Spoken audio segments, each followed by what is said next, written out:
Well, thank you. You know, over the past few days, a lot of people have been trying to say that this is a two-man race. Well, you know what? It is, and we're in it.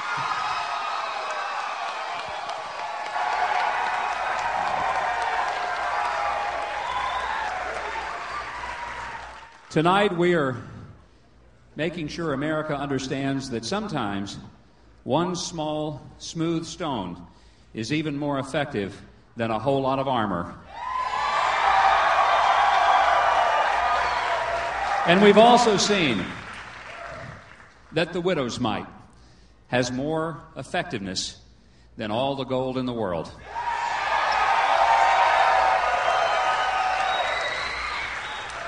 Janet and I and our family and team want to begin by saying thanks, first of all, to the wonderful people of Arkansas where it all started and where tonight we have a wonderful, wonderful victory here at home.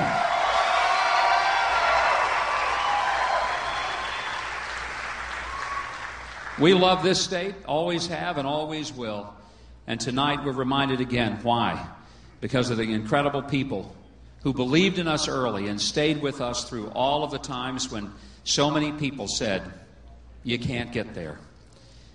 And tonight we're proving that we're still on our feet, and much to the amazement of many, we're getting there, folks. We're getting there.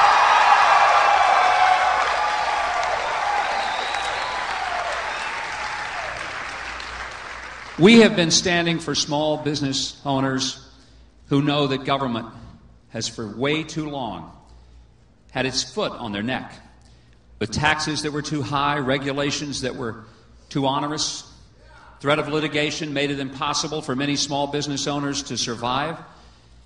And our party once stood to make sure that we helped clear the way so that the free market system really worked.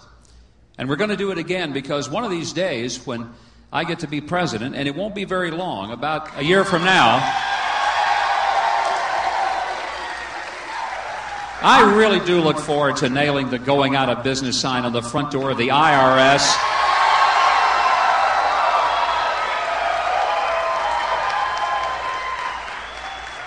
And when we have the fair tax, a lot of small business owners and individuals will finally have a fair shot at getting a part of the American dream.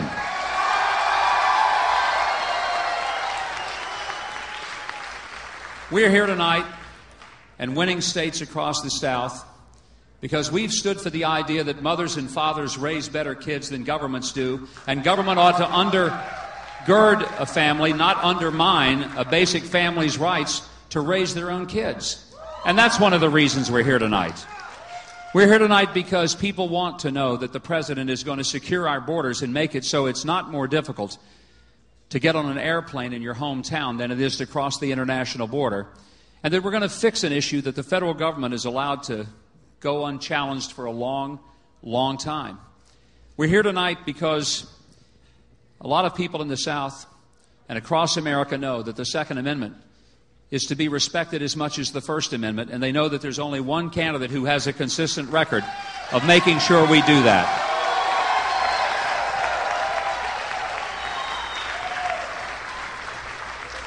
And one of the reasons that we're here tonight is because there's no candidate who has been more consistent and clear about the fact that we should honor the words of our forefathers who said all of us are created equal.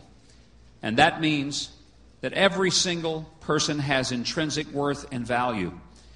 And we should uphold the sanctity of human life because it is a cornerstone of our culture of life. And ladies and gentlemen, tonight, I believe that one of the things you're seeing across this nation is that people are saying the conservatives do have a choice because the conservatives have a voice. And tonight, they're getting a chance to express that. And from here, they'll get to continue expressing that choice and that voice.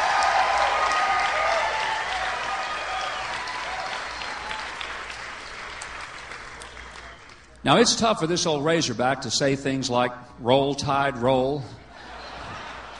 But I'm doing it tonight. And it's tough for this old Razorback to look over there to the state just to the east of us and anticipate being able to say that we're two volunteers. I think before the night is over, I'll even be singing Rocky Top. This old Razorback may even catch some bulldog fever before the night is over. And we're going to forget all about the Cotton Bowl and even be grateful for our friends to the north before tonight is over. I'm fully believing. But tonight is far more important than contests between the rivalry of some of our states in athletics. Starting today with the wonderful people of West Virginia who gave us a surprising, stunning, and wonderful victory.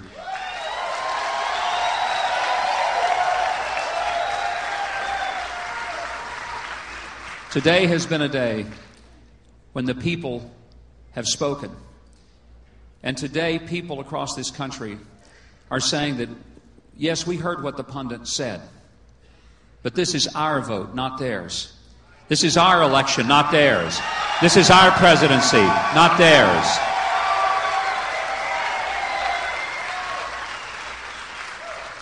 And for all those people who have made sacrifices to help us be here, I want to say thank you. And I also want you to know that as long as there's still votes and delegates to be won until that magic number of 1,191, there's going to be one guy answering the bell every time there's a new round.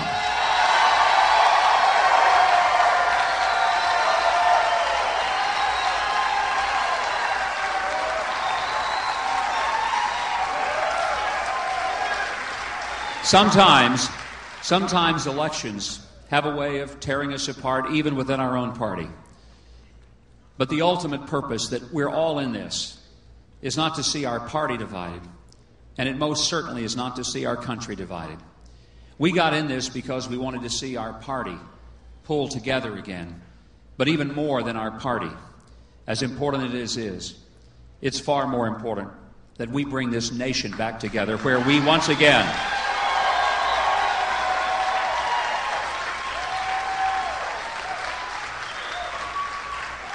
where we realize that our greatest strength is not in the government we elect, but it's in the ordinary people who do the choosing.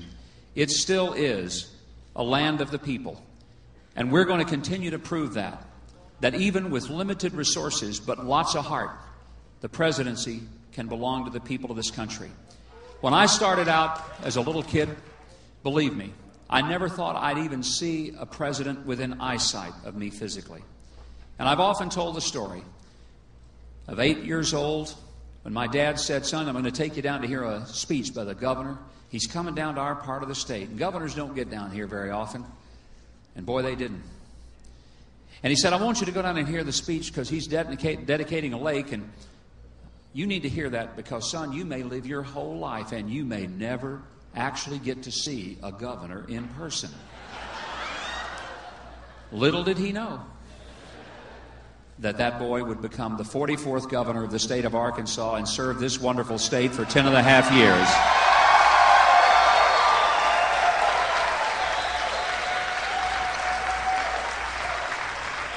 And I'm pretty sure that he could have never, ever even dreamed that one day I'd be standing here tonight and I'd be saying, "Folks, in a few more months, you'll help me become the 44th President of the United States of America."